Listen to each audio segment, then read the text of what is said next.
So again, let's just go and take a look at this one and say, all right, so if we want to find all the zeros, then we can just go ahead and use long division here, and let's go ahead and just practice long division. X goes into x cubed, x squared times, right? X goes in, think about x goes in x cubed.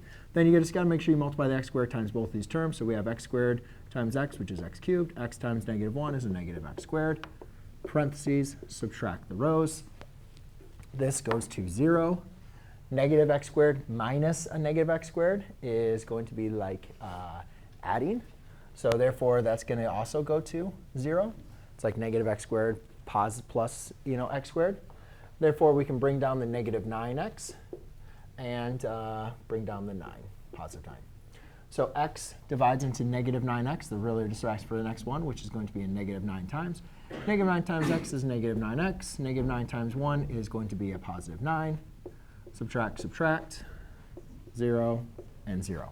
So we see that our quotient is x squared minus 9. But we also see that we have a remainder of 0. So that means x minus 1 divides into this polynomial evenly, right? Just like 4 evenly divides into 12. X minus 1 divides into this polynomial x squared minus 9 times. Would you guys agree with me? So therefore, just like how 4 divides into 12 3 times, this divides into this that many times, right? And that's important because, as I mentioned, if we know 12 divided by 4 equals 3, then I can just rewrite 12 is equal to 4 times 3, right? But if our question that we're going to be talking about is to finding the zeros, well, we can just rewrite it in factored form because we like factored form. So if I know that y, if we're going to say my original equation is x cubed minus x squared minus 9x plus 9, that's the equation I want to find the zeros. If I know I have a factor that divides into that many times, I can rewrite it then as the product of its factors.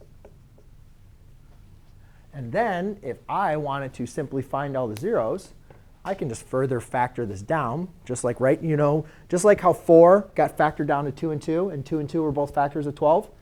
So if I factor this down even further, there's still going to be factors of this polynomial. And so if I wanted to find the zeros, I'd set that equal to x minus 1, factoring. This is a basic factoring problem. Therefore, I could say my zeros are positive 1, 3, and negative 3.